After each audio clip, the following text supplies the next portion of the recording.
Listo. Entonces, eh, nosotros asumimos que existe un conjunto R, ¿ok? Que llamaremos números reales a los elementos de ese conjunto R, ¿ok? Y que R tiene dos operaciones binarias llamadas adición y multiplicación. De manera que A y B en R, para A y B en R existen A más B y A por B en R. No, Dios, le damos un segundo que tocar un acuerdo.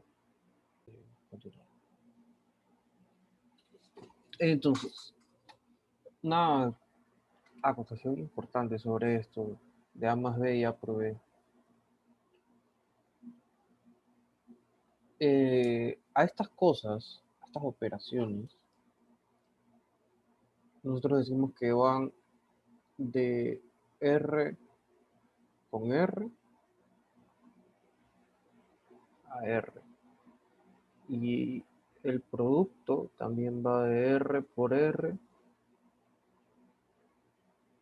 a R. Y esto de aquí es lo que denominamos en álgebra operaciones internas.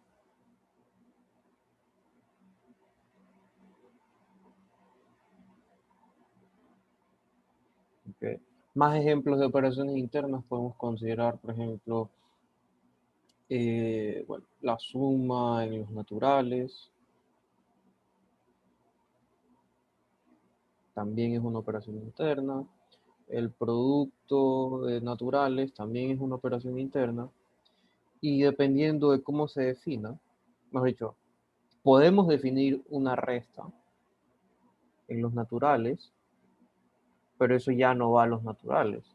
Porque si tomo, perdón, sería n cruz n. Si yo tomo 2 menos 5, esto me da menos 3 y eso ya no es un natural. Entonces, la resta no es una operación interna, sino que podemos decir que esto es una operación externa o alguno de los tipos de operaciones externas. Entonces, esto es un ejemplo de algo que no es operación interna.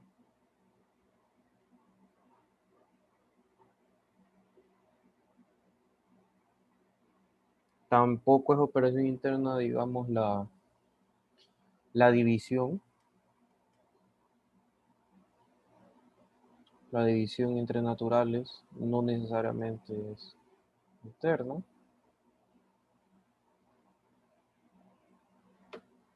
Y entre enteros tampoco. Así. Entonces, las operaciones, sí, las operaciones son funciones.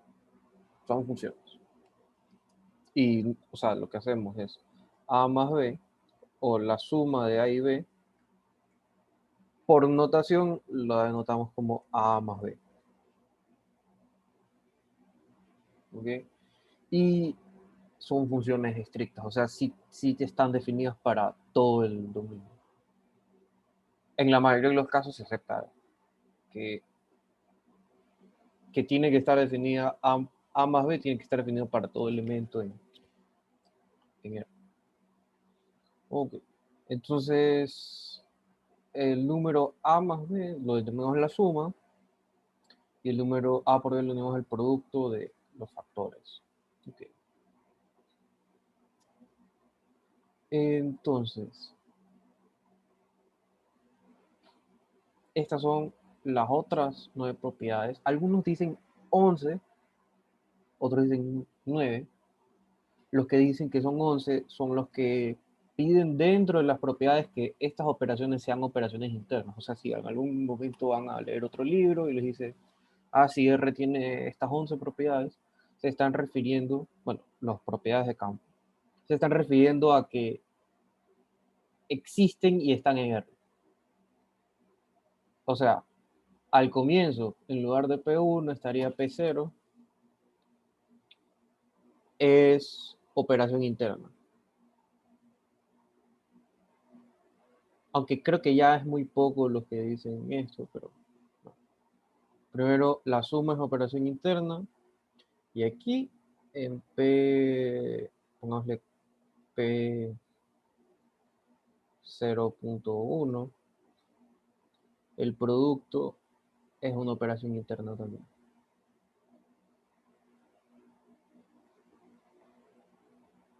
Okay. Y ahora, una cosa interesante de ver es por qué se pone en este orden. Porque si nos damos cuenta, aquí decimos, en la existencia del invierto inverso existe un elemento 0 en R, tal que 0 más A es igual a A más 0 es igual a A. Ok. Pero si más abajo yo digo que la ley conmutativa se cumple, ¿por qué es necesario escribir esto aquí? Ok, ¿por qué es necesario escribir 0 más A y A más 0? Y lo mismo acá en la existencia de opuestos. Existe X más A y A más X que es igual a 0. Ok. Porque la existencia del elemento neutro y la existencia de opuestos no necesita la ley conmutativa para ser cierta. ¿Ok? Es decir, son independientes. Claro, si yo pongo esto primero, le pongo esta condición, hace más fácil la definición de las otras cosas. Pero no es necesario. ¿Okay? Cuando vean estructuras algebraicas, sí creo que todavía se llama la materia. O sea, cuando vean más álgebra, van a entender que, bueno, esto de aquí, cuando solo tengo una operación, lo llamamos monoide. Cuando tiene elemento neutro es un semigrupo. Si tiene opuestos es algo que ya me olvidé. Y si tiene... No, pues... Ah, no, no, no. Tiene opuesto y es un grupo. Mal. Sí, claro, sí, sí. No, es que conté mal. Ok, si solo es una operación interna, es un monoide. Si tiene elemento neutro, es un semigrupo. No, no, no, no. Ok, tengo que escribir mejor acá. Ok. En algunos casos, cuando solo tiene una operación interna, lo llamamos monoide. Cuando cumple P0 y P1, lo llamamos semigrupo. Ahí sí. Y ahí cuando cumple P2, no me acuerdo. Y cuando cumple P3, cumple la ley asociativa, perdón, que la existencia de elemento neutro y tiene inverso, entonces esto lo llamamos un grupo. Ya lo llamamos un grupo. Entonces, hay algunos ejemplos de estas cosas, ¿ok? Que cumplan una propiedad y que no cumplan la otra. Por ejemplo, el producto de matrices. El producto de matrices es asociativo, tiene elemento neutro, pero no necesariamente tiene elemento inverso. Y bueno, claro, es una operación interna. El producto de matrices.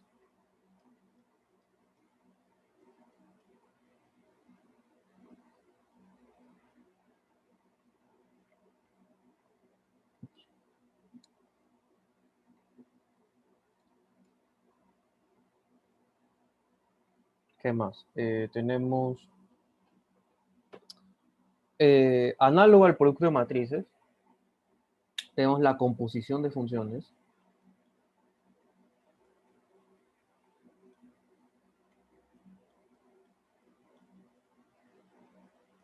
Ok, si yo tengo el conjunto, llamémoslo S, de todas las funciones que van, no sé, de un X a X, que la composición de funciones también va a cumplir ciertas propiedades. Va a ser asociativo, porque f o g de, no sé, f g h, esto es igual a f o de g o f o h. La composición de funciones es asociativo, pero es una operación interna, es un semigrupo, también tiene la identidad, ¿ok? Pero no necesariamente tiene elemento inverso. ¿Cuándo tiene elemento inverso? Si yo a este S restringo que sean funciones invertibles. Ok, ahora algo que no cumpla la existencia del neutro. Y claro, en general P2 depende de la existencia de un neutro, ¿no? Pero, por ejemplo, los naturales, la suma en n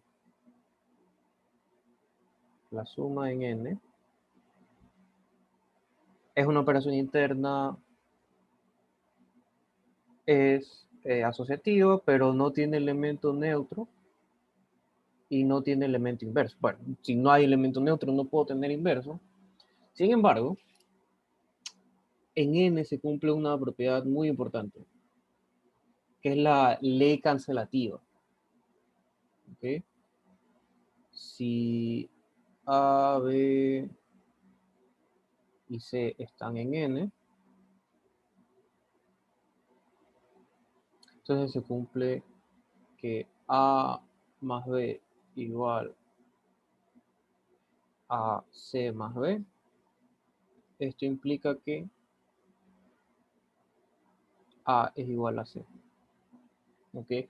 No existen elementos inversos en n, pero se cumple la ley cancelativa, que es lo que yo digo normalmente. Bueno, cancelo en ambos lados.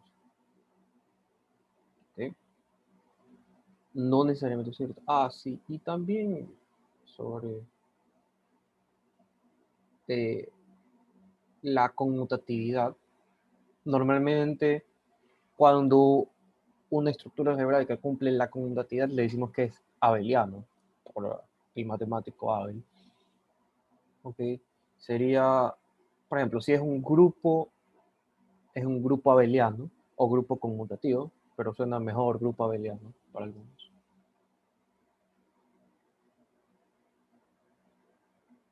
¿Okay? Entonces el producto de matrices tampoco es abeliano, la conmutación de funciones no es abeliano, y la conmutatividad, sí se cumple la conmutatividad en los números naturales con la suma. ¿Okay? Entonces, esta es la llamada ley cancelativa.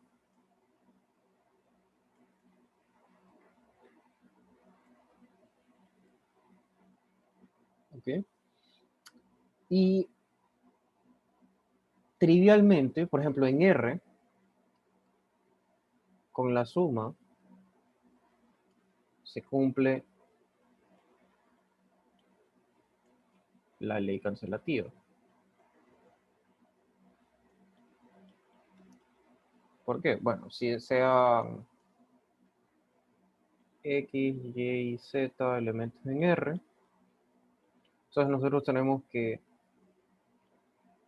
vamos a suponer que X más Z es igual a X más, perdón, supongamos que esto es igual a Y más Z. Entonces podemos, por P sub 3,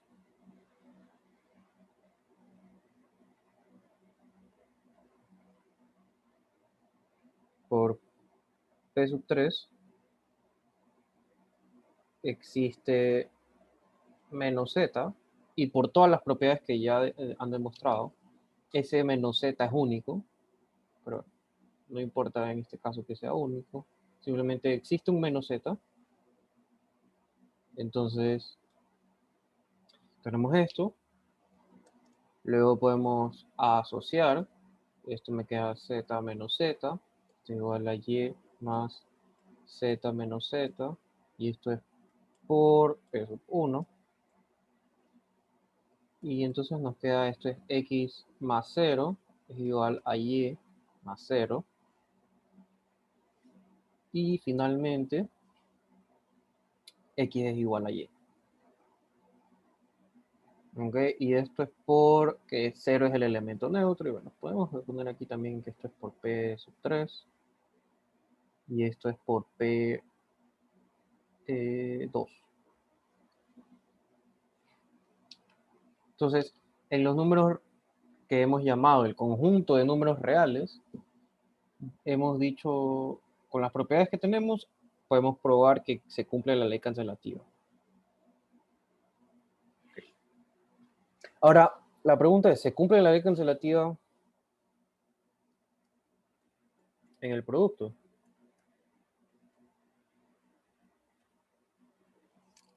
Okay. Sí, lo hace. ¿Seguro? Sí, porque para casi todos, excepto para el cero, hay un inverso. Ajá, para casi todos. No para todos. ¿Y qué significa para casi todos? Que el neutro que el cero no tiene inverso. No, En de particular. hecho, hay una definición matemática de casi todo. Vamos a saltarnos un momento. Por ejemplo, se dice que, ¿cómo vamos a decirlo? Que ya vemos la propiedad del, llamémoslo el, ¿cómo le llamamos también? La proposición, el predicado. Decimos que el predicado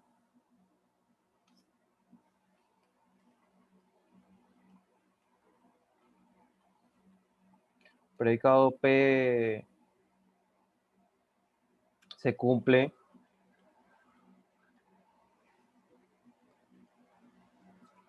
para casi todo, ya, por ejemplo, en R, ¿ya? En R, para que sea más fácil. El predicado se cumple para casi todo R si Sí existe. no, si el conjunto, si los X en R, tal que P de X no es cierto, si este conjunto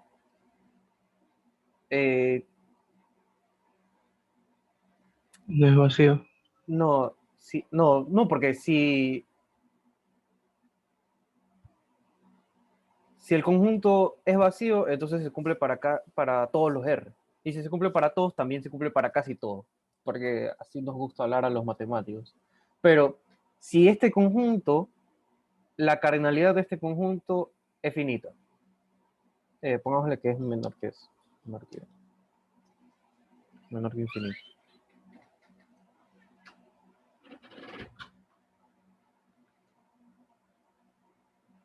Ok.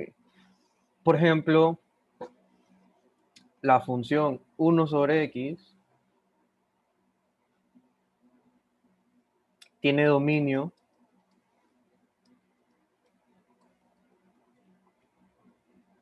en casi todo R. ¿Ok? ¿Por qué? Porque no está definida para el ser. Asimismo, su imagen es casi todo R. Otra propiedad, no sé, eh,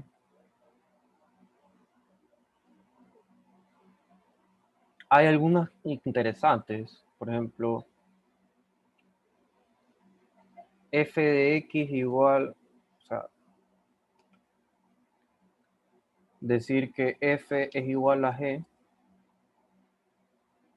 casi siempre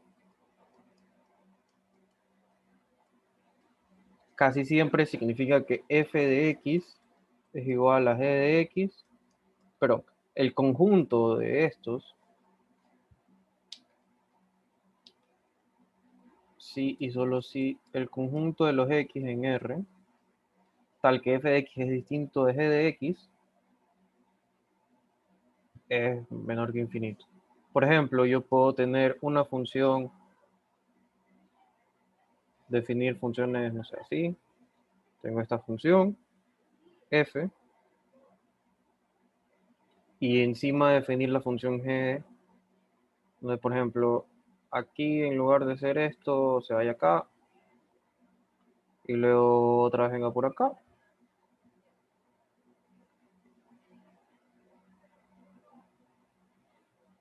Y aquí digamos que ahora se va al 0 también. y así. La G es la de Rho. Entonces, son iguales casi siempre, excepto en un conjunto finito. Ahora, no necesariamente tiene que ser finito, ¿ok? La definición más fuerte en teoría de la medida, esto se estudia en análisis y teoría de la medida, ¿ok? La definición más fuerte es que la medida, ¿ok? La medida del conjunto donde X, llamamos a X en X, tal que P de X no se cumple, esto es medida cero, es decir, tiene medida nula, ¿ok? Y particularmente los conjuntos finitos tienen medida nula, ¿ok? Medida es como la extensión de la idea de longitud de intervalos para cualquier conjunto, ¿ok? Entonces, la medida de ese conjunto es cero. Y esto puede ser en cualquier X espacio de medio, ¿no? Listo. Entonces, esa es la definición formal de algo se cumple para casi todo o casi siempre. Entonces, R, podemos decir que R con el producto tiene la ley cancelativa casi siempre. Entonces, ¿cuándo R no va a cumplir la ley cancelativa? Por ejemplo, si tomamos 3 por 0, eso va a ser igual a 5 por 0. Pero esto no es verdad. No es verdad que 5 es igual a 3. No. Y 3 es diferente de 5. ¿Ok? Es decir, tengo que 3 por 0 es igual a 5 por 0 y 3 es distinto de 5. Entonces, la ley cancelativa se va a cumplir en R con el producto si B es distinto de 0. Entonces, A por B es igual a C por B, implica que A es igual a B, pero A es igual a C. Entonces, no importa quién es A y quién es C, ¿ok? Ellos sí pueden ser ceros. Lo importante es que B sea distinto de 0. Si B es distinto de 0, entonces yo puedo cancelar en ambos lados. ¿Okay? Por B. ¿Por qué? Porque si es distinto de 0, existe el elemento inverso y ya está. La mayoría de estas pruebas son muy sencillas cuando nosotros ya tenemos los elementos inversos y todas esas propiedades bonitas. ¿Ok? Pero, por ejemplo, en los naturales, si nosotros nos restringimos solamente a los naturales, no aceptamos la existencia de números negativos, porque, digamos, sería lo correcto. Si estoy trabajando en los naturales, no me puedo inventar que existe un menos algo si no sé quién es ese menos. ¿Ok? Entonces, en los naturales, para probar, por ejemplo, la ley cancelativa, la ley asociativa, se las prueba por inducción, cuando llevan inducción, ¿no? Y en algún momento los molestaré con eso. ¿Okay? ¿Inducción sobre quién? Se hace inducción sobre el B, por ejemplo.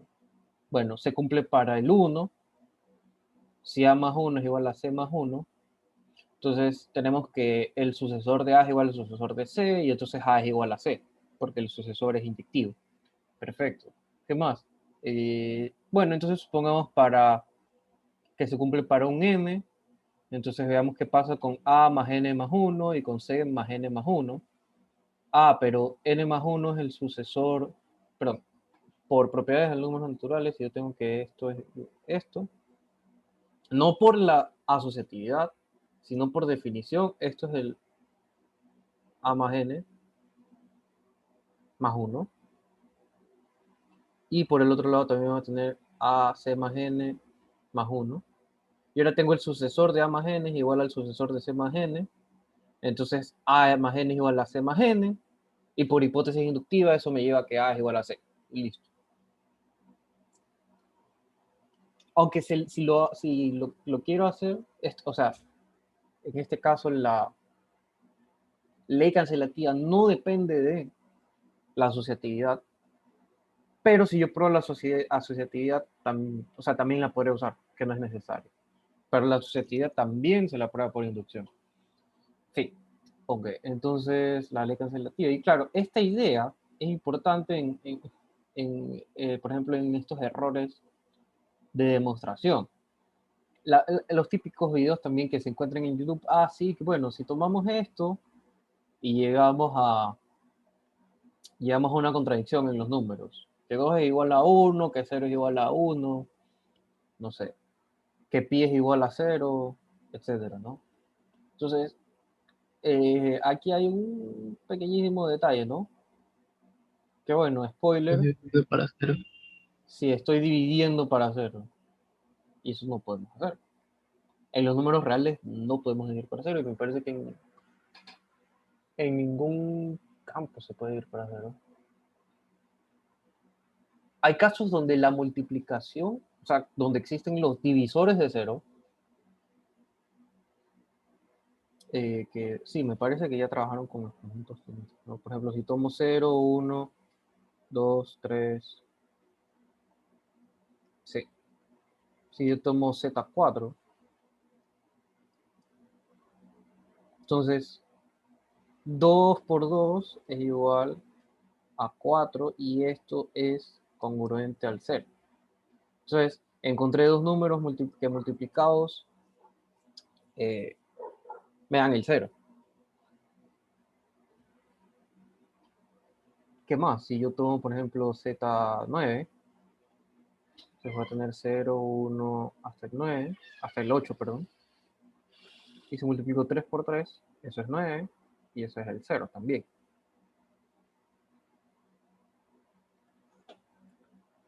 O...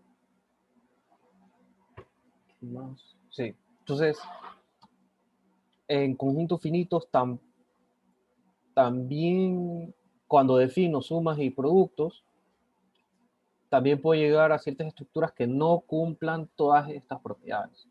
¿Okay? Pero hay algo importante que darnos cuenta. Esto no solo lo cumplen los números reales. ¿Qué más lo cumple? Que todas estas propiedades, incluyendo que sea Los ley racionales. correcto, lo cumplen los reales, los racionales, lo cumplen los complejos. ¿Qué más lo cumple? Los ZP, los campos finitos, también los campos de Galois, que son parecidos a los que son otros campos finitos. También eh,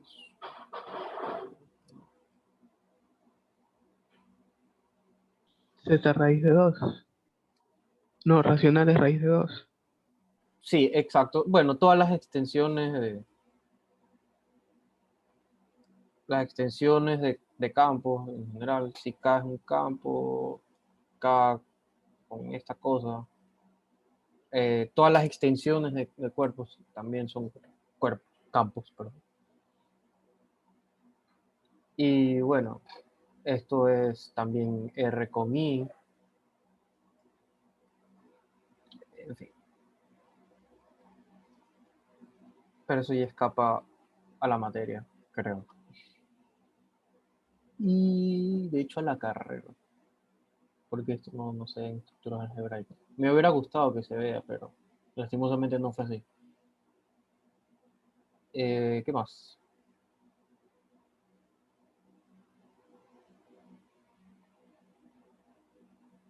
Nada más. Ya, listo. Entonces, hay algunos conjuntos que supuestamente existen y supuestamente son conocidos que cumplen todas estas propiedades. ¿Okay? Si nosotros asumimos la existencia de los enteros, entonces nos podemos decir que ZP existe. ¿Okay? Eso sí, ya podemos decir que existe ZP. La existencia de Q. Ok, también podemos asumir que existe si nosotros hacemos magia con los enteros, haciendo ciertas relaciones, clases de equivalencia en un conjunto particular de los enteros, llamamos a los racionales. Ok. Y de los racionales, ¿cómo sabemos que no es R? Ok.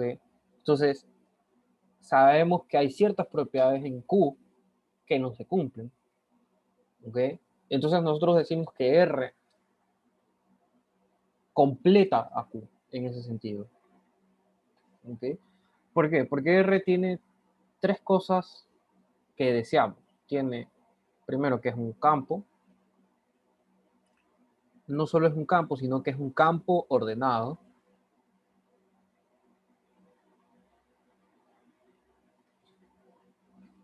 ¿Y qué más? Cumple la propiedad del supremo.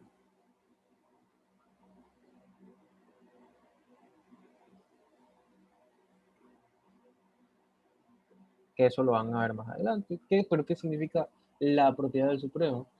La propiedad del supremo es que todo conjunto agotado tiene un supremo. ¿Qué es un campo ordenado? Bueno, todo conjunto acotado superiormente tiene un supremo. ¿Qué significa que sea ordenado? Ordenado es que tengamos definido un orden, una relación de orden en R. Pero no solo eso, sino que también esas operaciones eh, respetan las operaciones del campo. ¿Ok? Y bueno, es un campo. Entonces, si nosotros vemos a Q, Q cumple lo primero, lo segundo, pero no tiene la propiedad del supremo. En particular, raíz de 2 no existe. Esa es la más fácil de, o la más conocida. C es un campo, cumple la propiedad del supremo, pero no es ordenado, porque yo no puedo decir que I es mayor que 1 o que menos I es menor que 0. Es imposible darle un orden que respete las propiedades las operaciones del campo. ¿Ok? Y bueno, ZP es un campo, pero no es ordenado. O sea, si yo le doy un orden, ese orden jamás puede respetar las operaciones del campo. Y la propiedad del supremo.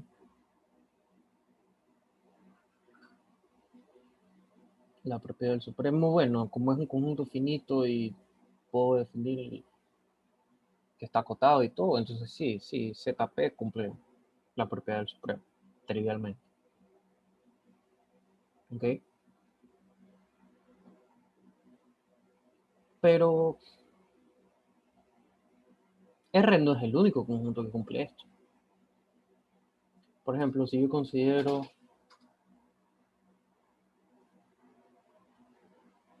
X igual a R por el 0,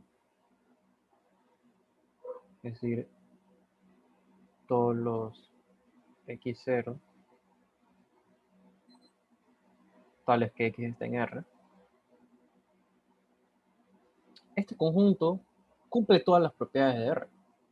Yo le puedo definir un orden, como X0 es menor que Y0, si y solo si X es menor que Y, menor o igual que Y. Puedo definir la suma de X0 más Y0. Esto lo defino como X más Y de 0. Y X0 más Y por 0. Esto, perdón, por Y 0. Esto que sea X por Y 0. Y con estas tres cosas y con algo que defina bien para que exista la propiedad del supremo, también la va a cumplir. Entonces, esto me da un nuevo conjunto que se comporta igual que los números reales. Y de hecho puedo considerar también a Y, que de hecho es parecido a lo de acá. Y son todos los Z en los números complejos, tales que, por ejemplo, Y de T que sea todos los Z en C, tales que la parte imaginaria de Z sea igual a T. Y me parece que si cojo la parte real también, ¿no? No, porque no se cojo la parte imaginaria.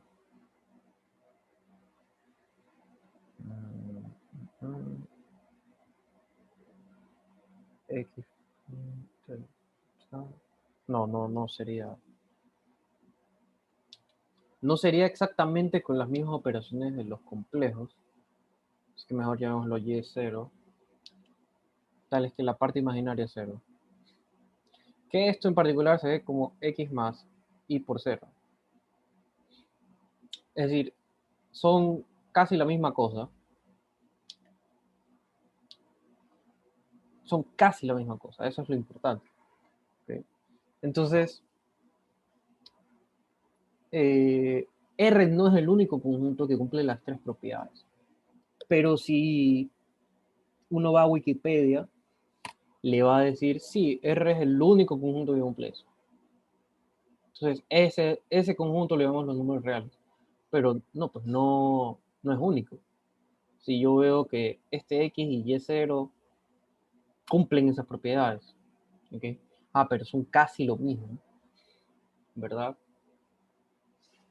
Son casi la misma cosa.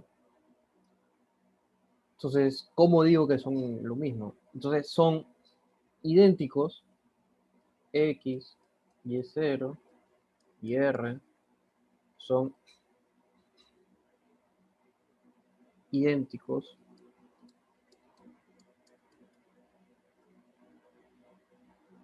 con un isomorfismo.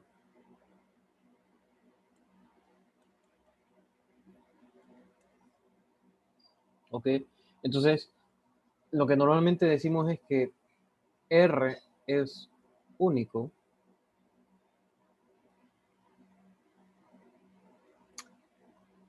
R es único salvo isomorfismo.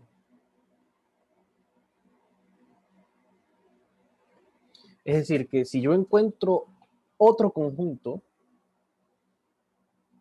que sea un campo ordenado y que cumpla la propiedad del supremo, entonces va a ser isomorfo a R. ¿Qué quiere decir isomorfo? Bueno, existe una biyección 1 a 1, es decir, que existe una biyección 1 a 1 y sobreyectiva entre R y X, y que además respeta todas las propiedades. Es decir, si X es menor que Y, entonces f de X es menor o igual que f de Y. Claro, este es el orden en R, este es el orden en X. X más Y, f de X más Y es igual a f de X más f de Y. Y el producto también se respeta. F X por Y es igual a f de X por f de Y. Entonces, solamente con garantizar estas tres cosas, ya llegamos al... Se van a cumplir todas las propiedades. O sea, no, que estoy hablando. Ok. Sí, con verificar estas tres cosas y que esto sea biyectivo, o sea, una biyección estricta, ¿no? Vamos a tener que X se comporta igual que R. Mejor dicho, las dos cosas son casi lo mismo. Y si hablamos en un sentido más estricto, por ejemplo, el valor absoluto de x tiene que ser igual a la, llamémosle, norma de f de x. Es decir, no solamente son isomorfos, sino que son isométricamente isomorfos, son isométricos. Es decir, que respetan también la medida. Es decir, si yo consideraba a R la recta, y este es su conjunto del plano, que solamente es la recta en el cero, es decir, casi lo mismo. O sea, si lo vemos gráficamente, podemos decir, son la misma cosa, esto es R, y si yo considero el plano, R2, entonces X es este conjunto, X es este conjunto, que es R con el 0. ¿Okay? Entonces, claro, nosotros lo vemos igualito, y si yo tomo un X, la norma de ese X va a ser, la norma de ese X en R2 va a ser la norma, el valor absoluto de X, en el mismo R. Si yo tomo, si este es el 0, aquí está X, entonces el valor absoluto de X va a ser la norma de X de, bueno, de X0.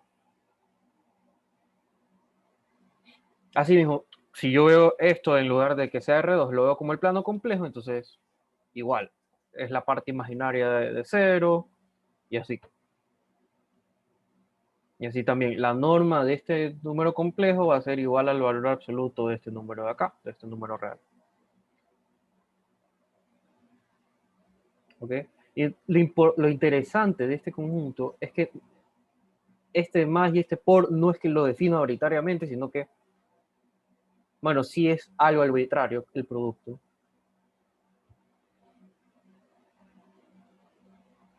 Sí, el producto en realidad es algo arbitrario a veces. El producto de dos números reales.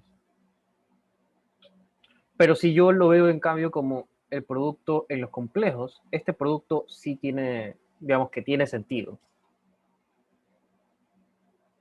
Porque, bueno, esto no es otra cosa que x más y0 por y más y0. Entonces esto es x por y más y veces 0x más y veces 0y más y al cuadrado 0, pero esto es 0, esto es 0 y esto es 0. Entonces me queda x más y más y 0. Entonces este producto no es que a mí me da la gana de definirlo, sino que es el producto usual en C, y al heredarlo a este conjunto, cumple todas las propiedades de R. Bueno, pero ¿y este orden en Y0, quién es? Bueno, es el orden que se le llama de abecedario, lexicográfico, como sea. Es decir, yo puedo definir que A más IB es menor o igual que C más ID, si y solo si A es menor o igual que C, o A es igual a C y B es menor o igual que D. O sea, veo componente a componente. Si A es menor o igual que C, entonces yo digo que A más IB es menor o igual que C más ID. Perfecto. O A es igual a C, si las dos componentes son iguales, reviso la siguiente. Entonces digo, bueno, B es menor o igual que D. Ya, este orden, cuando lo heredo a Y sub 0, sí es un cuerpo ordenado. O sea, Y0 cumple las propiedades de cuerpo ordenado. Sin embargo, este orden que está aquí, este orden de diccionario, en R2, en C, en Rn, no lo hace un cuerpo ordenado. Lamentablemente, no lo hace un cuerpo ordenado. Es decir, este orden no respeta las propiedades o no respeta las operaciones, perdón, las operaciones del campo. Pero bueno, entonces sí, entonces terminamos con esto, parece. O sea, con la primera parte. Es decir, asumimos que existe un conjunto R, ¿ok? Y parece que hay algunos candidatos para quién es R, ¿ok? Puede ser el mismo conjunto que supuestamente conocemos de números reales, el Y0 de los complejos, el conjunto X, que es R con el 0. Sin embargo, este conjunto va a ser único bajo isomorfismo. Es decir, cualquier conjunto que yo diga que cumple las propiedades que de R, entonces, bueno, va a existir esta función de acá.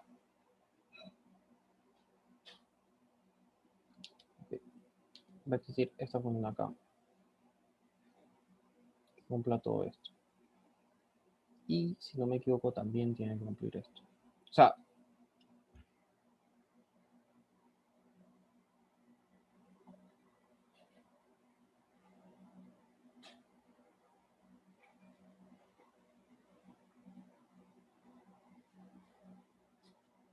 sí, también va a cumplir esto. Debería, porque si no, no, pues es una consecuencia. Bueno, lo veremos en otro episodio. Listo, entonces, se cumplen todas estas cosas. Interesante. Entonces, ya, pero ahora las propiedades de campos. Todo esto, todo esto es verdad siempre, en cualquier campo. Es decir, esto no es exclusivo de los números reales. Esto no es exclusivo de los números reales. Es decir, esto también se va a cumplir en cualquiera de estos otros. Yo describí el resto de campos. Ok, en todos estos campos, en R, en Q, en C, en ZP, en cualquier extensión de los otros campos, o, sí, ahorita no me acuerdo de más ejemplos de campos. Ok, pero siempre se van a cumplir estas propiedades. Y de hecho, cuando hicieron las demostraciones en clase de algunas de estas, por ejemplo, 0 es el único elemento neutro de la adición. Esto no depende de ninguno de los otros axiomas, ninguna de las otras propiedades. ¿Okay? Solamente depende de la propiedad 2. Es decir, si yo tengo un elemento con una operación interna y tiene el elemento neutro, ese elemento neutro necesariamente es único. ¿Okay? Asimismo, esto de aquí solo depende. Primero depende de la propiedad 3, pero la propiedad 3 depende de la propiedad 2. Pero únicamente depende de la propiedad 3. Si yo tengo un conjunto y tiene elemento neutro, y tiene elemento simétrico o elemento inverso, o el opuesto, ¿okay? Si tiene elemento simétrico, entonces ese elemento es único. ¿Okay? Por ejemplo,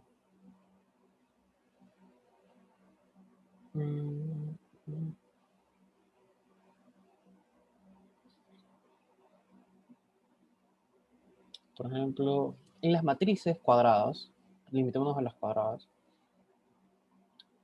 sabemos que existe la identidad. Y si yo tengo una matriz A, y esa matriz es, no, es que si es inyectiva de ley sobre inyectiva. Si esa matriz la vemos como función y es inyectiva, entonces existe una inversa por izquierda. Claro, no, pero como las matrices cuadradas son bonitas, no. Ok, olvídalo. Claro, no, es que cuando vean álgebra lineal, sabrá que toda función, si estoy trabajando en un espacio, bueno, Rn a Rn, o mejor dicho, dos espacios de dimensión igual, si la dimensión de B es igual a la dimensión de W, entonces que F sea inyectiva implica que F es sobre y que F es biyectiva. Claro, entonces no puedo trabajarlo con las matrices porque si trabajo con las matrices, o sea, va a existir, siempre va a existir el elemento neutro. Si es que, no, o sea, no siempre.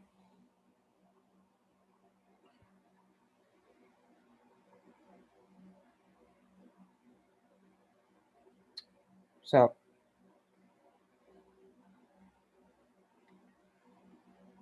es que si ya es inyectiva, entonces va a ser biyectiva y ya va a tener una inversa. Y esa inversa va a servir para ambos lados. Entonces, ya me enredé por gusto. Entonces, cuando hablo de el único elemento inverso, es que hay ciertos casos donde podemos ver, por ejemplo, en las funciones, donde exista solamente la inversa por izquierda, o sea, hablando de funciones puramente estrictas, ¿no? Existe la inversa por izquierda, pero no va a existir la inversa por derecha. En fin. O que exista la inversa por derecha, cuando es biyectiva, pero no exista la inversa por izquierda. Pero bueno, entonces 1 es el único elemento neutro para la multiplicación. Esto no depende de nadie, solamente depende de P5, no, P6, perdón. P5 es la asociatividad. Okay. ¿Cómo? No es difícil aprenderse el orden. Son bloques de 4, ¿no? Primero está asociatividad, neutro, opuesto, conmutatividad. Luego asociatividad, neutro, opuesto y conmutativa. Y finalmente P no es la ley distributiva. Entonces, que el único elemento neutro para la multiplicación sería asociatividad, neutro inverso, conmutatividad, asociatividad, neutro. Entonces, esta es la propiedad 6. Esto solo depende de la propiedad 6 y esto solo depende de la propiedad 7. Entonces, en los conjuntos, por ejemplo, en Z con la suma del producto, 0 solo tiene un neutro, solo tiene un opuesto cada elemento, solo tiene un elemento neutro para la multiplicación. Como no tiene elemento inverso, entonces no puedo decir que existe esto. Y de hecho no existe el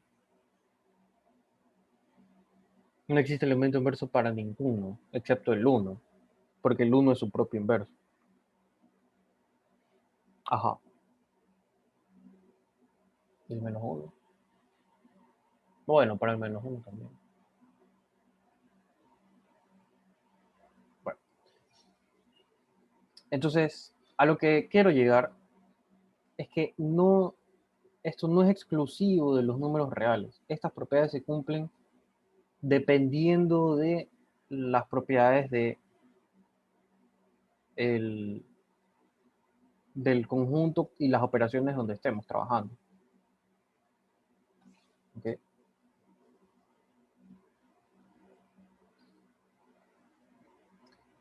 Entonces, aquí una demostración interesante que yo hice, diferente al anterior, ¿no? O sea, el inverso del 0 es el 0. ¿Cómo probaron eso? No me acuerdo ya cómo lo probaron. Me parece que hicieron menos 0 menos el 0. Así, ¿no? Sí, más o menos así era. Esto va a ser...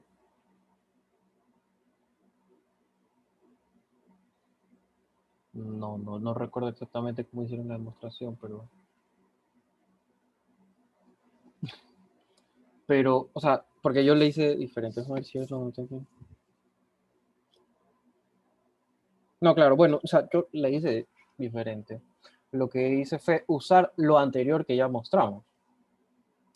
Es decir, 0 es el único elemento neutro para la adición. Y si yo estoy diciendo que menos 0 es igual al 0, entonces tengo que mostrar que menos 0 también es un neutro. Bueno, ¿cómo demostré yo? Si yo tomo... Ah, no, no estoy...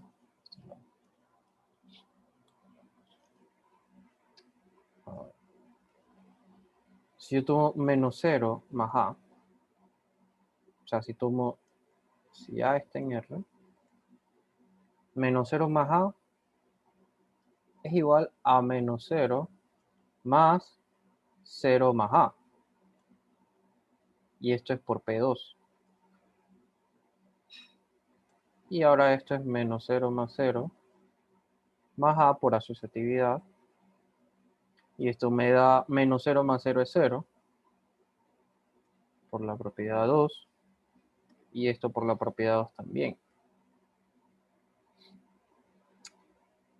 Ahora, sin usar la... se me fue la palabra.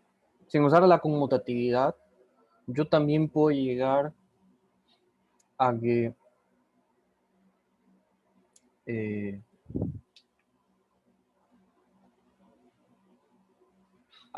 A más el menos 0, siguiendo pasos similares, digo que esto también es A.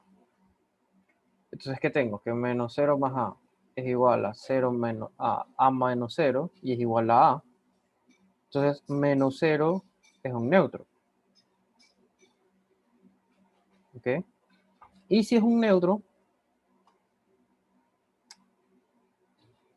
entonces, como 0 es el único neutro, entonces tiene que ser igual a 0.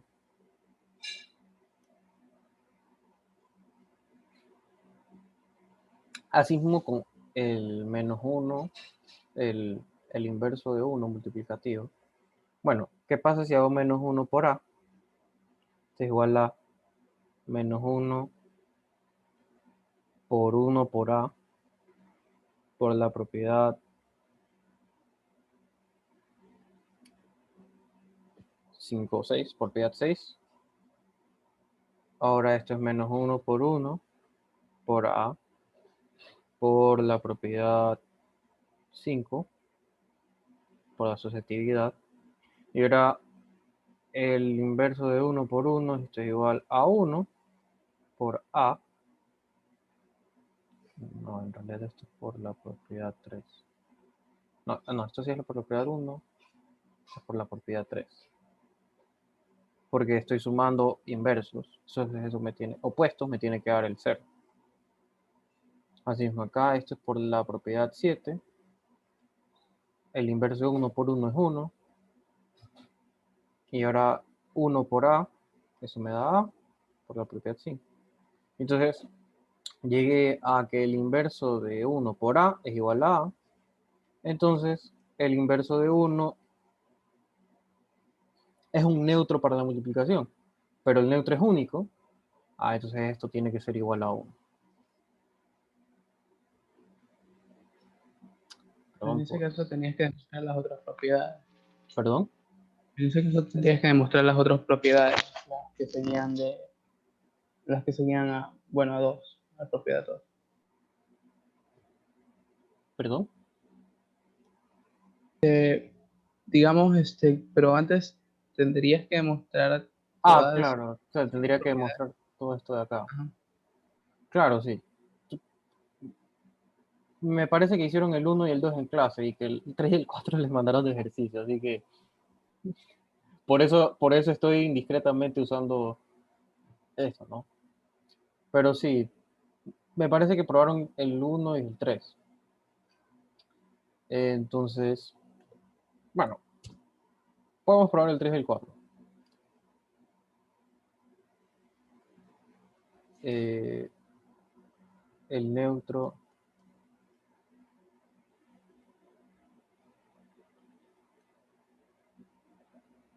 en la multiplicación es 1.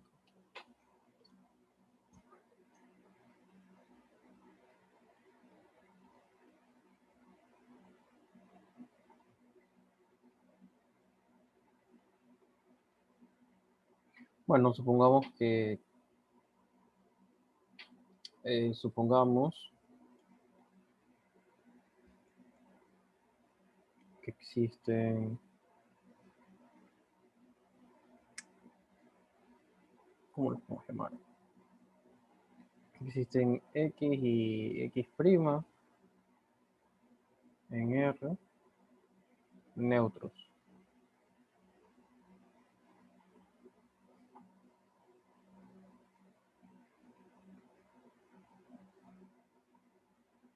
¿Ok? Entonces, ¿qué vamos a tener? Que para todo A, X por A es igual a A por X, esto es igual a A, y para todo A, X' por A es igual a A por X', y esto va a ser igual a A. Ok, en particular, veamos esto 1 y 2, tomando X' y A igual a X' en 1, vamos a tener que X por X' es igual a X' por X, esto es igual a X', y tomando A igual a X en 2, vamos a tener que X' por X es igual a X por X' es igual a X. ¿Y esto qué quiere decir? X es igual a X'. Ya está, es decir, el neutro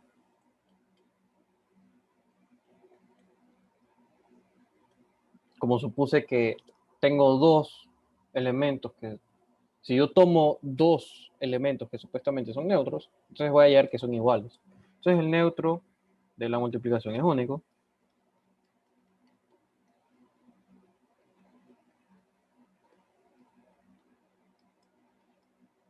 Ok, llámelo 1. Ok, entonces, ¿qué pasó? ¿Qué es esto? Fuera. Ok. Esto es similar a lo que les expliqué cuando hablamos del vacío, ¿no? Y de los axiomas y todas esas cosas. Eh, yo puedo suponer que existe un conjunto vacío o puedo suponer que existe un único conjunto vacío. Pero yo puedo partir de la existencia de un conjunto vacío, yo puedo llegar a que el vacío es único. Es decir, no necesito pedir como axioma que el vacío sea único. Asimismo, en todas estas propiedades de álgebra, que existe el elemento neutro, es decir, nosotros decimos que existe al menos uno, existe un elemento tal que sea neutro de la adición. Y existencia de opuestos.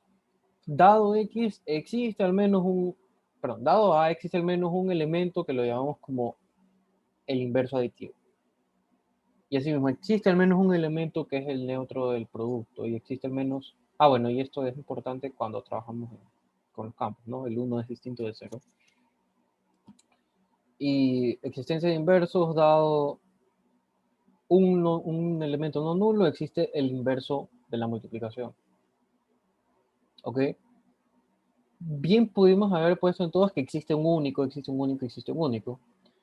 Pero como yo les expliqué en esa vez, siempre lo mejor es asumir la menor cantidad de cosas posibles para llegar al mismo resultado.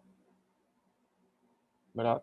Es decir, si yo digo, bueno, para los campos el neutro tiene que ser único. Bueno, no, puedo quitar único de mi definición de campo y voy a llegar a que igual va a ser único. Entonces, suponer que era único es innecesario. Pero uno podría decir que, bueno, entonces es innecesario. Si igual va a ser único, en conclusión, va a ser único, entonces está de más decir que no es único en la definición. ¿Por qué no decimos que es único de una vez en la definición? Para no estarlo demostrando por gusto. Bueno, no sé. Alguien podría decir eso, pero no creo que nadie lo dice. Pero Es como bueno, yo creo. redundante decir. Sí. Entonces, bueno, yo creo que sí. O sea, pienso que es lo mejor, es suponer la menor cantidad de cosas y llegar a lo mismo, ¿no? Eso siempre es lo que se busca. Y bueno, al final son más ejercicios que poner al lector, ¿no? O más teoremas por demostrar, ¿no? Bueno, si yo suponía que algo tenía que ser único, bueno, elimino la unicidad y al final pruebo, tengo un teorema que me garantiza la unicidad. Ok.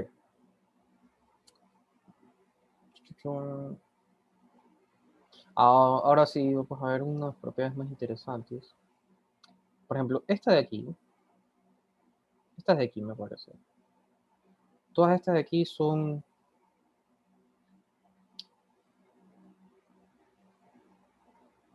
propiedades, me parece que exclusivas de los campos. De los campos, no, bueno, de los anillos conmutativos. O sea, no de los anillos, no sería de anillos, porque tengo el inverso del producto. No, no estoy usando el inverso del producto. Pero bueno, en general, si yo tengo una operación, llamémosle suma en este caso. Si yo tengo una operación, ok, en un grupo, si esto es un grupo,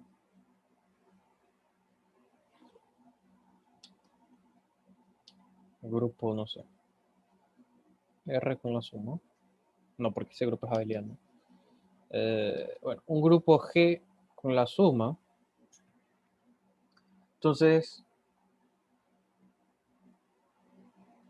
no lo pongamos con la suma, pongamos con el producto, ya. Entonces, llamémosle, sí, el inverso de A por B, esto va a ser igual al inverso de B por el inverso de A. Eso es en general. Ahora, claro, nosotros decimos, no, el inverso de A por B es igual a la menos 1 por B a la menos 1. Claro, eso es porque estamos trabajando en un mundo bonito conmutativo, pero no necesariamente es así. ¿Ok? Ahora, ¿cómo pruebo que esto es verdad? Bueno, ¿qué significa que es el inverso de A por B? Significa que si yo multiplico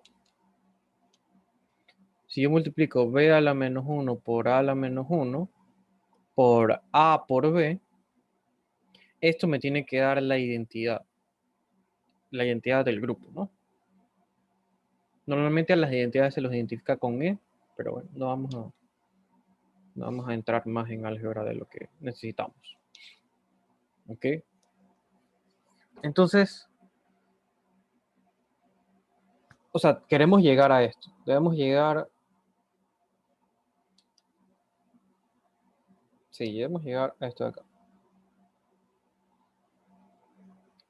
¿Por qué? Porque al final voy a tener, bueno, si esto por A por B me dio la identidad, entonces significa que con este elemento de aquí, esto es el inverso de A por B. Ok, entonces nosotros queremos llegar a esto de acá.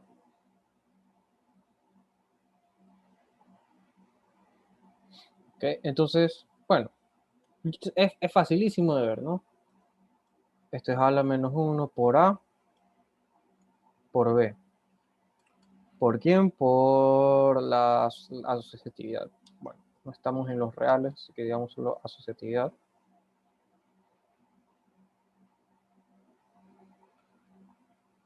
Por asociatividad y otra vez, esto es B a la menos 1 por A a la menos 1 por A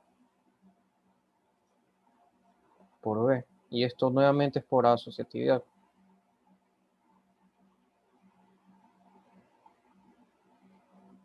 Y bueno, esto es B a la menos 1 por la identidad por B. Y esto es porque A a la menos 1 por A es igual a la identidad.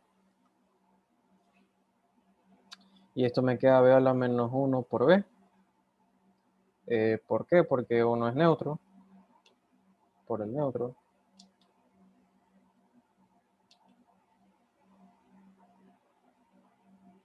Y al final me queda que B a la menos 1 por B. Bueno, eso es 1. Entonces aquí llegué a que B a la menos 1 por A a la menos 1 es el inverso de A por B. Es decir, que A por B a la menos 1 es igual a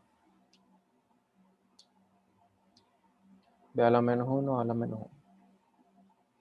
Y ahora, si yo traduzco esto a la suma, esto significa que menos A más B es igual a menos B menos A. Claro, pero estamos en los reales, la suma es conmutativa, entonces esto me queda menos A menos B y ya está. Entonces, estas propiedades las podemos mejorar para grupos cuando no tienen conmutatividad. Simplemente esto, y bueno, particularmente en los reales, pasa esto, que es lo que nosotros decimos que distribuimos el signo. O sea, no es que lo distribuimos, sino que pasa esto, y luego por la conmutatividad se ve que como que va a distribuir. ¿Ok? Entonces, asimismo, con el inverso de A menos B, bueno, esto sería en realidad el inverso del Una pregunta. inverso, pero sí. ¿Qué es lo que pasa si es que yo intento demostrar 6 de esta manera? Es decir, ya, tengo menos 1, tengo menos A más B, ya, tengo todo eso. Hay una propiedad más arriba que me dice que menos yo lo puedo dejar expresado como menos 1, ya. Menos 1, Ahí puedo aplicar propiedad distributiva a ambos lados. Y menos, bueno, ahí me quedaría también lo mismo. que haría menos A, menos 1 por A. Sí, por distributividad. Y por la Ajá. misma propiedad regreso. Sí, Eso eso estaría bien. justo me estaba preguntando esto en este momento. Eh, estaría bien. ¿Esto lo probaron en clase? Sí, creo que sí lo probamos en clase. Hmm. Mm.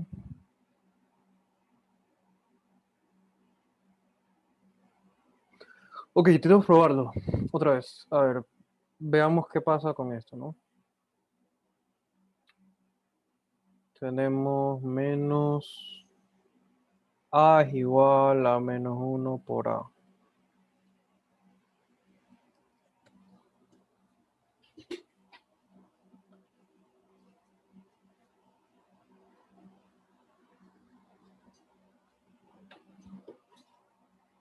Ah,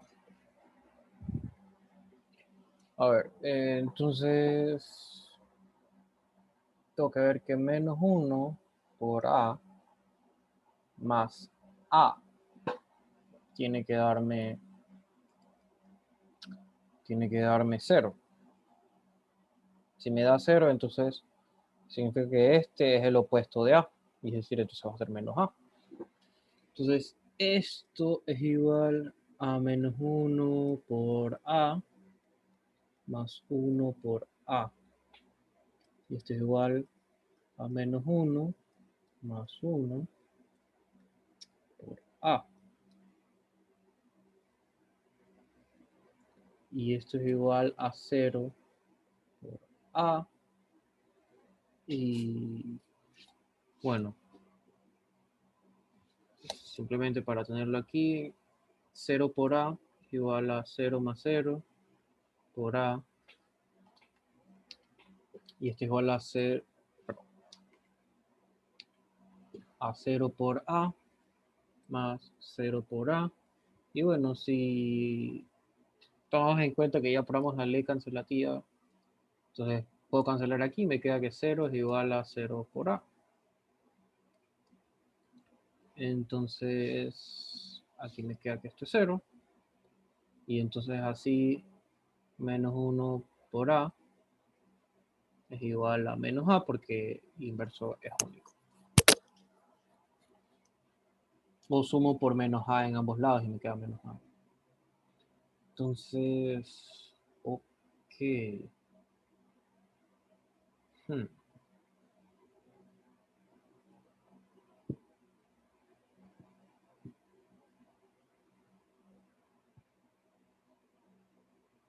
Hmm.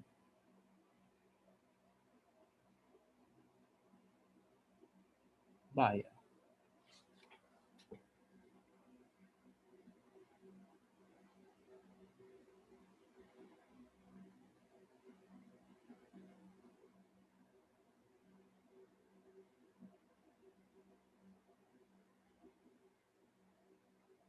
Ah, ya sé por qué.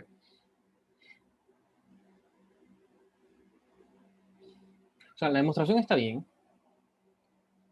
Lo que pasa es que acá nosotros no tenemos, en lo anterior nosotros no tenemos la ley distributiva. Entonces, por eso no podemos hacer este salto de que, bueno, esto de menos A más B es menos 1 por A más B, porque no necesariamente, o sea, estamos trabajando solamente en un grupo. Entonces, como estamos trabajando en un cuerpo, esto sí es verdad. ¿Por qué? Porque ahí tenemos esta propiedad, que menos A es igual a menos 1 por A. Pero podría ser que si solamente es un anillo, ¿será verdad si es un anillo también puedo hacer esta demostración? Bueno, claro, claro, porque en el anillo A más B es B más A. Y, o sea, tendríamos que buscar alguna estructura algebraica bien rara donde...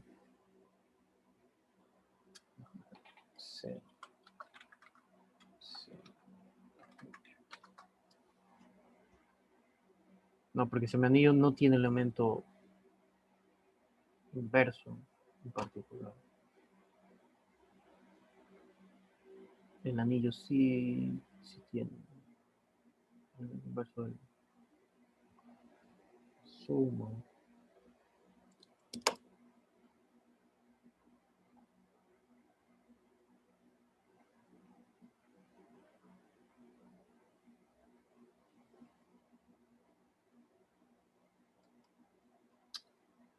Ah, perdón, parece que cometí un error aquí.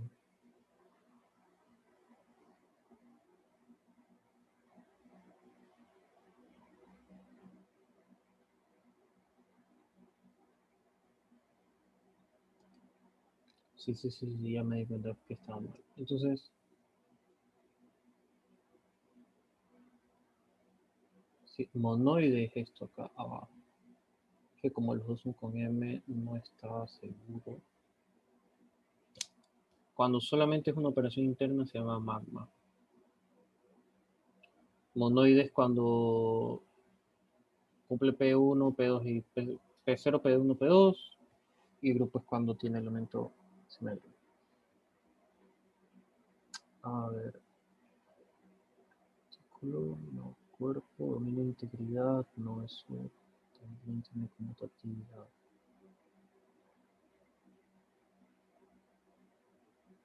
El espacio vectorial también es conmutativo. El módulo es sobre un anillo y el anillo también es conmutativo en una suma. Ok, sí, parece que... Claro, no, o sea, bueno, la demostración está bien, pero ¿qué hemos usado? Usamos lo anterior. A ver, no, ¿dónde estamos? Acá. A ver, aquí, ¿qué usamos?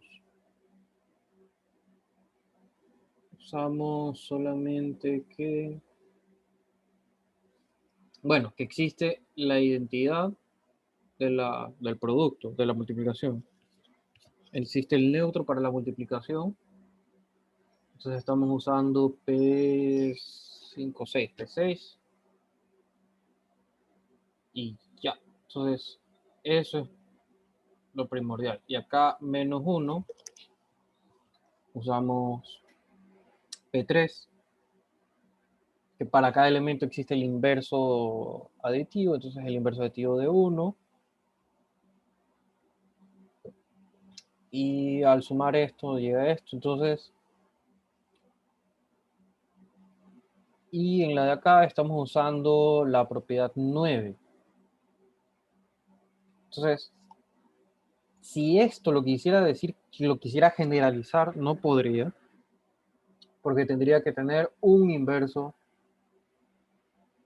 aditivo, perdón, un inverso de la multiplicación y la propiedad distributiva.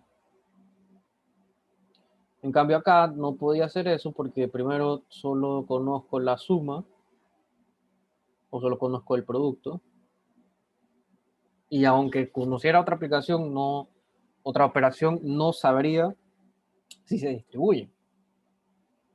¿Ok? Pero si se cumple P9,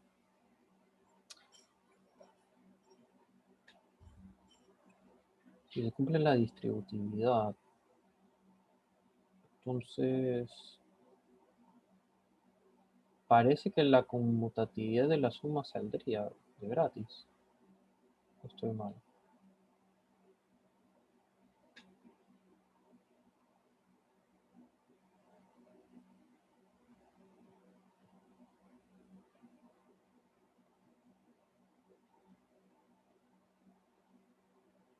Interesante.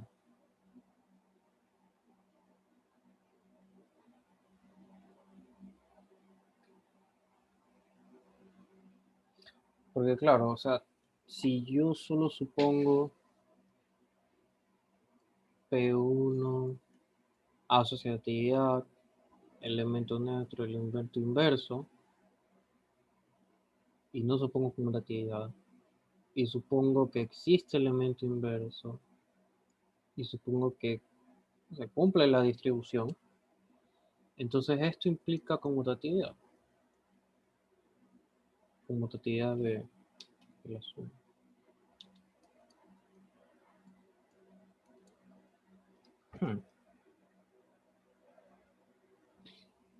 Entonces yo tengo que probar que A más B es igual a B más A.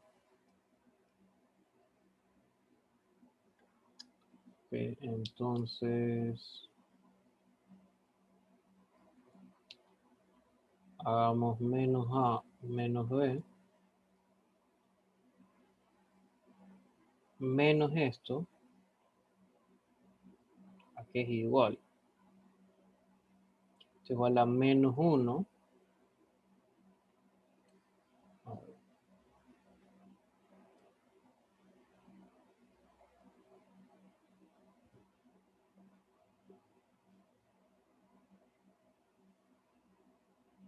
Ah, no, aquí estoy usando P9 también.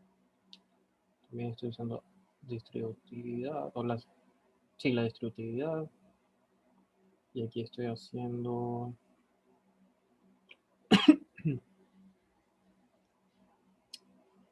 ¿Qué más hice aquí? P3. P6 canal de P3. Y para esto usé P2, luego usé P9. Y acá usé la ley cancelativa, que no es otra cosa que P3. Ok, entonces esto es igual a menos 1 por menos A menos B. Ah, pero esto es menos 1 por menos A más menos 1 por menos B. Y bueno, esto podemos probar que es... No, no podemos probar que es el inverso de menos A. Esto es el inverso de menos B. Y entonces esto me queda A más B. Y bueno, esto conocemos que esto va a ser B más A. Porque menos A menos B más B más A, si yo hago esto así, esto me da 0, es decir que el opuesto de esto es esto.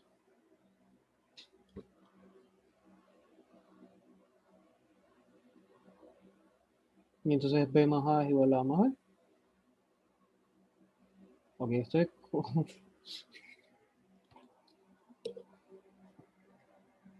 Parece que sí, pero...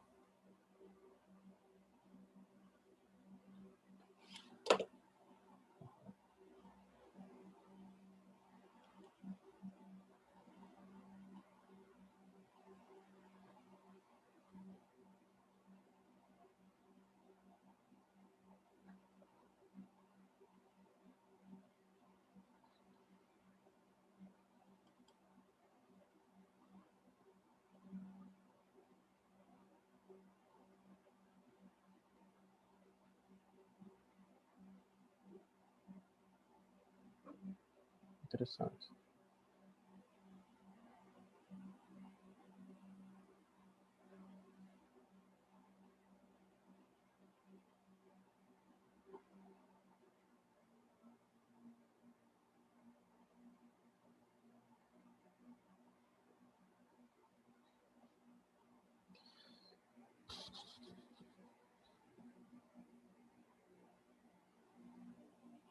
Vamos a ver qué pasa si busco aquí el cuerpo. Perdón, cuerpo, sí.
Tengo que revisar bien esto. O sea, parece que, que está bien, pero me gustaría estar seguro de esta cosa.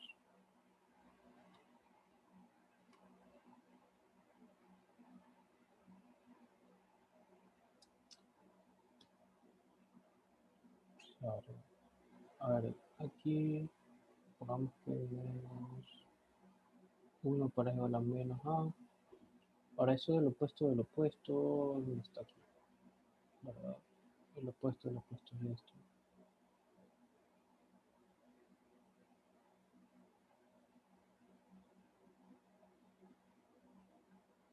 Revisamos eso de que el opuesto del opuesto es el opuesto. El opuesto del opuesto es el original. Eso. A ver.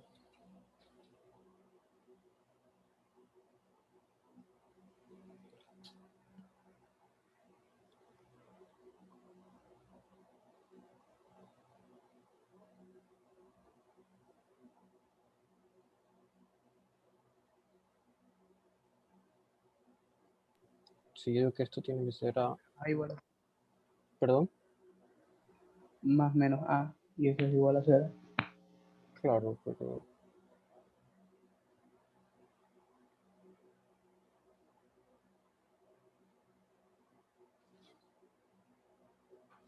Ahí dado que menos A tiene un inverso, podría sumarlo a los dados.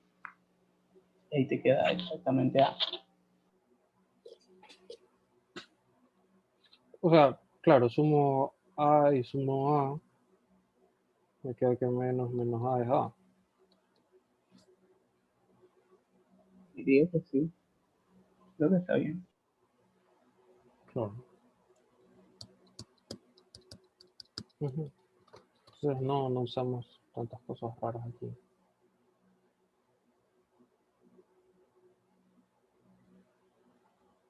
Ok, voy a consultarlo con mis colegas a ver qué dicen. Pero sí, claro, o sea, es que si yo supongo la distributividad, eso es fuerte. Entonces voy a revisar si esto implica P4. Ok, y a ver si hay algo más interesante aquí que revisar.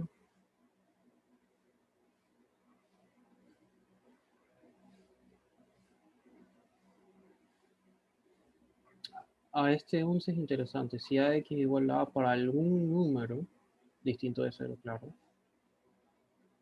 O sea, si es para 1, entonces me dice que esto es para todos. O sea, que siempre B por X va a ser igual a B. Este sí lo programa en clase, el número 10. Estas de aquí son, estas propiedades de fracciones son interesantes. Y, perdón, El 17. el 17. ¿Quiere Sí, revisarlo?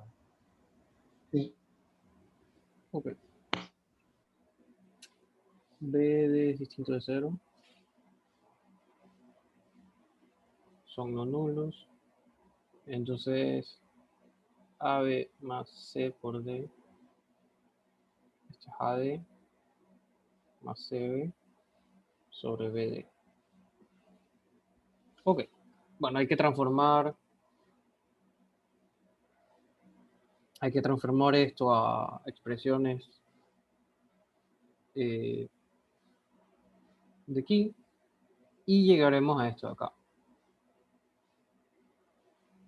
Ok, entonces lo que vamos a hacer,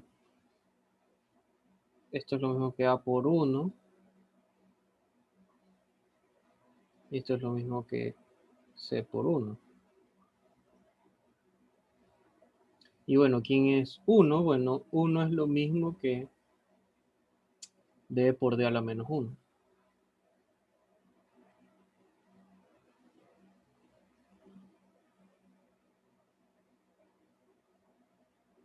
Y aquí por B a la menos 1.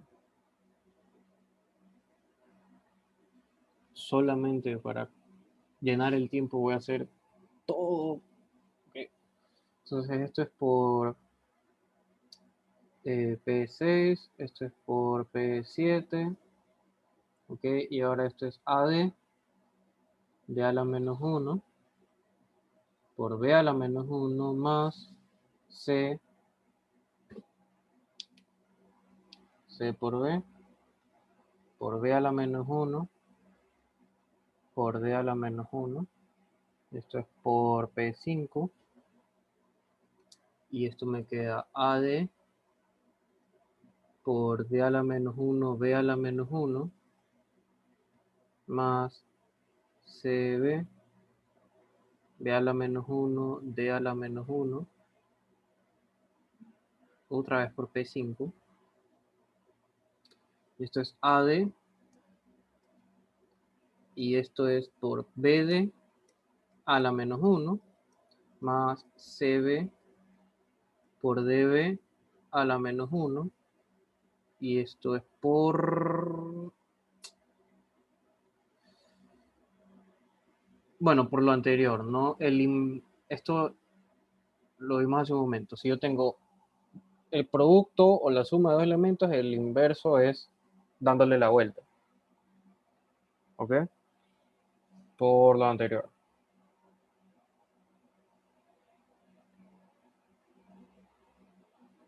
Ok, pero AD, esto es lo mismo que BD a la menos 1 y esto es más CB por BD a la menos 1 y esto es por P8. ¿Ok?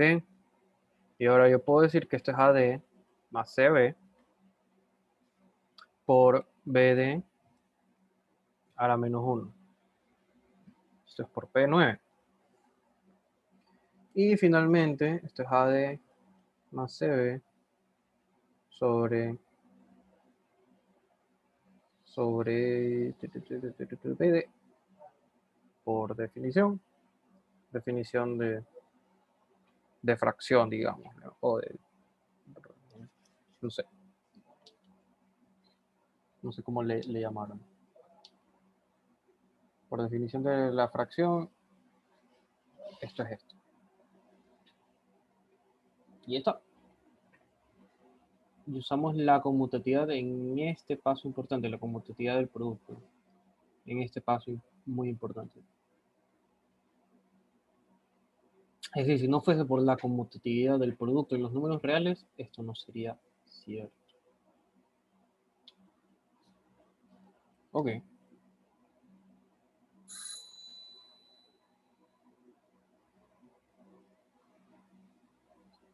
¿Quedó claro? Está claro, gracias. Vale, listo. Entonces, por ahí nos quedamos hoy. A ver, no sé, algo más importante. Ah, claro, bueno, este aquí, el 1 es fácil de hacerlo, pero depende de la conmutatividad. Muy importante la conmutatividad. Y Eso es lo que al... te veo. ¿Qué cosa? Respecto, digamos, a las propiedades 1, 3 y 4, yo simplemente podría usar distributividad y conmutatividad según, digamos, en el lado derecho de la igualdad, y Claro, llegar a la izquierda. sí. Sí, claro, eso es realmente lo que habría que hacer. Eh, sí, porque en general no va a ser cierto esto, pero como tenemos conmutatividad, sí lo podemos hacer. Y bueno, el 2 depende de lo de acá. Y bueno, si yo pruebo 3, simplemente haciendo y cambiándolo por menos y al cubo es igual a menos y al cubo. Eso lo puedes probar. Y entonces ahí usando lo anterior, también llegas a lo mismo de acá abajo. Y bueno, ya comentamos también un poco acerca del error en esta demostración. ¿No? Listo. Entonces, terminamos el pro. Listo. Gracias por venir y ver el video. Gracias.